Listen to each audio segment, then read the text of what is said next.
Yeah, I think it was always never totally easy when you play a team from a lower division. So going down to Krug and then sort of coming back and getting the job done, I think puts us in a position to be in the last 16 against Polokwane City, who I think everyone knows is having a really good season. So again, we do anticipate that for us to advance, we will have to be playing at our best. We have to a little bit find a bit of form that maybe in the last couple of games we haven't been at our best. But fortunately, a lot of the players that weren't available, especially against Chiefs, it seems like the majority of them will be available for Thursday evening. The only doubtful is obviously Modelo, who's out for long term, as well as I think Kosim Kaba, but otherwise everybody else comes into reckoning.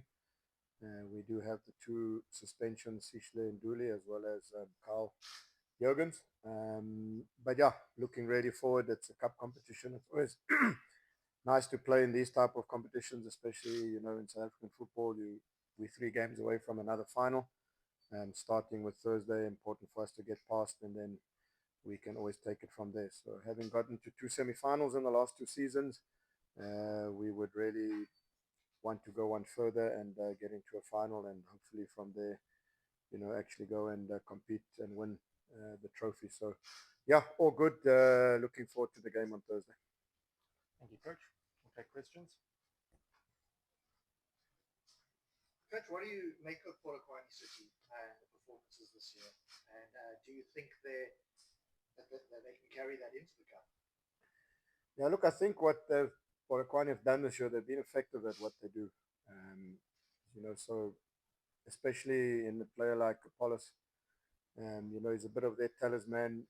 He sort of plays in a type of position that he cheats a little bit, which makes him dangerous on transition. And obviously, he's smart with his sort of decision making and the quality of his passing. And they've got a solid sort of defense. I think they had a bit of a setback with Matuludi, a bit of an injury, but 2 seasons sort of centre backs. Pangule in the midfield has shown, and some wingers that have ability. So it's just they seem to be a tight knit sort of team, working hard for each other. And yeah, just taking the opportunities when they have been presented to them, and being quite difficult to break down. So we have played them in the league this season already. 1-1 game, which we had taken the lead with a really good goal. They got a set piece deflected goal. So yeah, they are having a good season. Um, but yeah, it's again up to us, our home game, our own ambitions to ensure that we get past um, Polokwane City on Thursday and get ourselves into the quarterfinal. Steve, you won a cup. You've been to 2 finals. What's it like when you lose in the semis? Is it as bad as sort of the cliche thing of it's worse to lose in the semi than it is in the final? What is that like? Yeah, I think especially the loss the previous year on the penalties to Sekakune was really hurtful.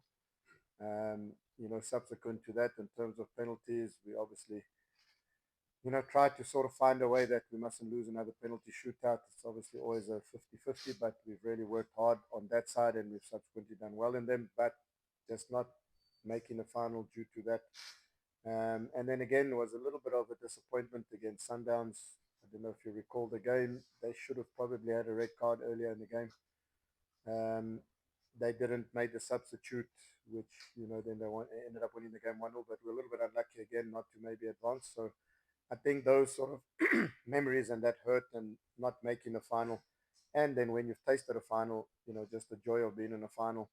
Um, I think it's just ignited something in the players in terms of cup competitions that. It's not a 30-game season. It's a 5 games to get into a final, and again, the Nedbank also offers the opportunity to play in Africa, and having like tasted playing in Africa, I think that's also sort of got the players understanding that there's 2 ways to get into Africa. It's either through the league in the top 3 positions, or alternatively by winning the Nedbank. So we're desperate to get ourselves. We are in another quarterfinal, waiting the draw on the 20th in the Confed.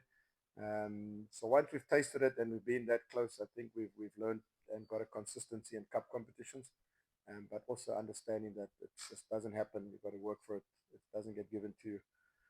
if we want to get into the next round, we have to go and earn it. And is it as crushing as they say it is? It is because you're so close. I think, especially when you haven't been in a final, so you desperately want to get there. But even worse when you have been in a final and knowing that what it can offer and just being that close. But sometimes it's also situational. So losing on a penalty shootout sometimes a bit more hurtful than if maybe a team outplays you and outclasses you and you get beat. Then you take it on the chin. But when you get that close and feel that maybe you deserved a bit more, I think we still have that feeling that the final of the MTN could have gone to extra time. So that is also hurtful. So I think sometimes that's also situational, and the hurt from losing the penalty shootout, the MTN of the Sekukune lost that year to Chiefs, if you recall, in the quarterfinal of the MTN, and then the semi-final, and then another semi-final. So yeah, it does hurt. It does. Yeah. Because do you feel there's a contrast in terms of your cup form and your league form? I mean, you speak of semi-finals, final, losing in the final, but in the league, it's always a bit of what do you think caused it? Yeah, difficult. Having finished third, fourth, and sixth in the last 3 seasons, I think it's shown that our league form is not that bad. Obviously, this season our log position, maybe is not where we want to be. Um, but yeah, we do still have obviously games in hand against Magesi, 2 games in Royal AM. So it is an area that we have to be better at. Must not try and run away from that. Our league form has to improve. But cup competitions is a different competition. It's a once-off game. There has to be a winner on the evening. And maybe sometimes that just sparks and ignites something different in the players. And having good success in cup competitions also gives you now the confidence that you can win a trophy. So I do think that sometimes the cup competition has a different mentality to the league. It's a shorter race, maybe there's a little bit more impetus, whereas the league is over a longer period of time. And it's more about the consistency over the 30 games that is important. Whereas a cup, you don't win on Thursday, you're out. And just because just on you've played Pirates already, you've beaten them, you played Sundowns, you lost to them, you've seen them, you've watched them play each other. When you look at where your team is, compared to the Pirates that is a cup specialist and Sundowns that is just a league juggernaut, how far do you think your team is in terms of wanting to stay in that space against those two teams?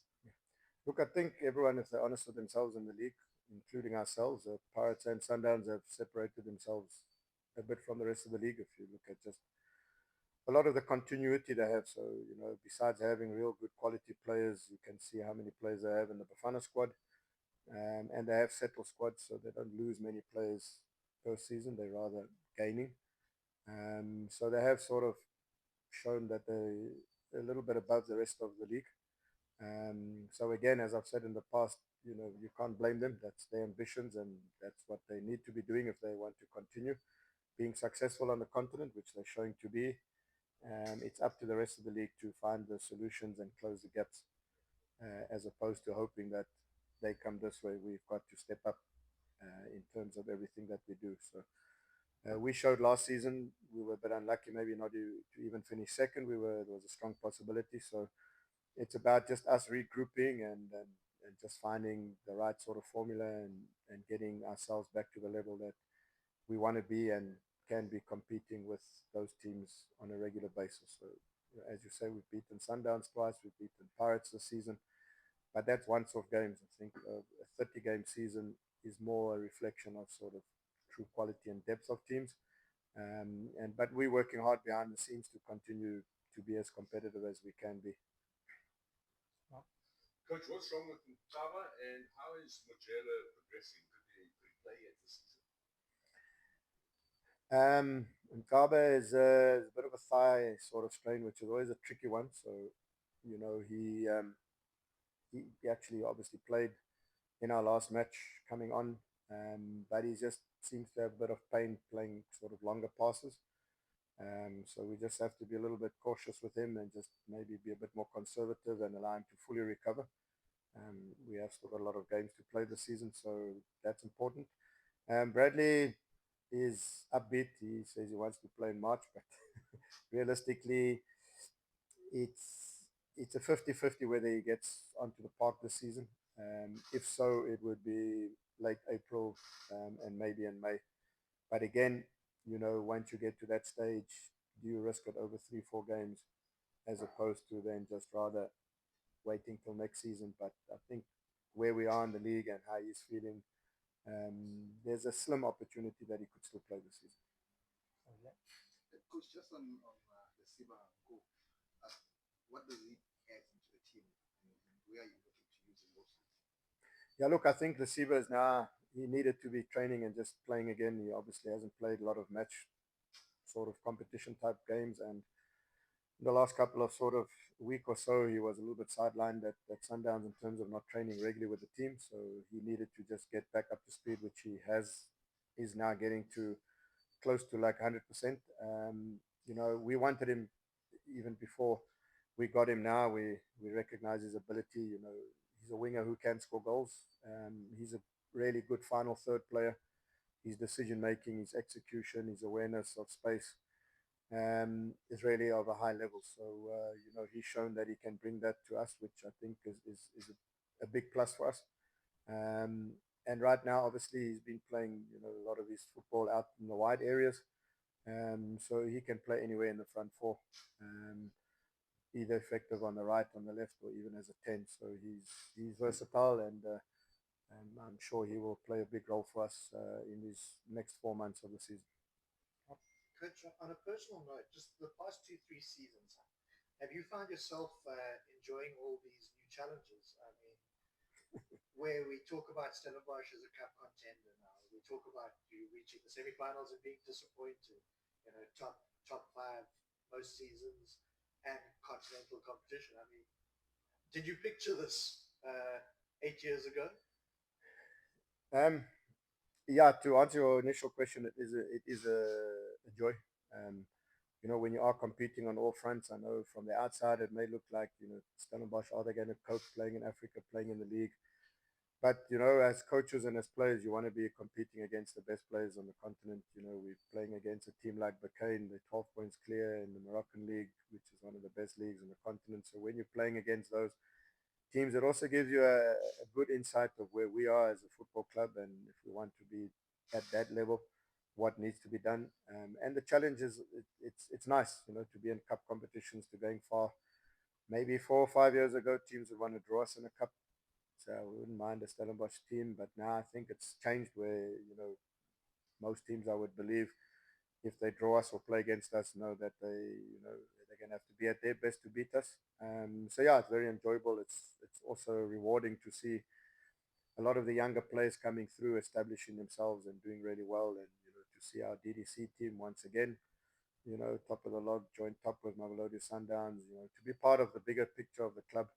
It is really a joy. I'm sure our women's and girls team, which will be starting soon, will also progress and become. So to be a part of a bigger picture, and that is also enjoyable. But yeah, it's not easy. It's also, we've got to keep working. We've got to keep reinventing ourselves. We've got to keep being creative and innovative, and we've got to keep abreast of, trends, and trying to just be that team that is willing to step up and compete with the big teams on a regular basis. And we have been doing that, I think, well. It's just about maintaining that level and never becoming complacent, and always looking for areas to keep improving. We'll wrap up with Tashreeq, please. Been here long enough to know the expectations. Been here long enough to know that obviously Stellenbosch was not, now comes with expectations. How do you approach it? Obviously, the first couple of seasons quite different. Now, as you pointed out, these past 2 seasons, it's actually a drastic change for Stellenbosch. Comes with expectations.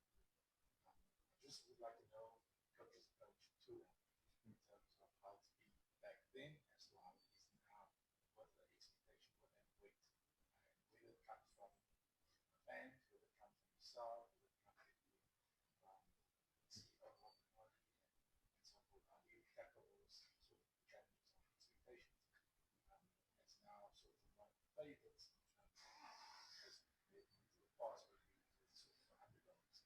Yeah, I think it's about first of all embracing it. I think you'd rather have that type of pressure and expectation as opposed to maybe our second season and 1 or 2 seasons where it was a different type of pressure. So I think it's about getting the whole club, not just players, but from top bottom, myself included, is once you have tasted that success, is to still have the desire for more success. I think, and Sundowns are a really good example of success, but don't stop wanting more success. Don't stop pushing to be even better and aim for sort of bigger things. So I think important for us is not to be a club that's seen ourselves, well, we're finishing in the top five. We've won a trophy. We've had a couple of semi-finals.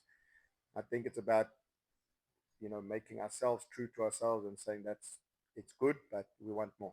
And once you've tasted that success, and to remain at that level, everything has to be improved, whether it's your training sessions, whether it's your coaching, whether it's your mentality, whether it's your resources, whether it's your facilities, whatever it is, we've got to keep pushing to then realize and continue meeting those expectations, because sometimes people, expectation on the field is there, but sometimes off field plays a part in helping you achieve those expectations, whether it's just more crowd activation, getting more bums on seats, whether it's just, just logistically, whatever we do, it's the whole club ensuring that we never become satisfied with what we have and we have to want more. And by aiming there, hopefully you hit that mark. And if you don't hit the highest mark, that at least you are close enough and still reaching the expectations that we do set ourselves.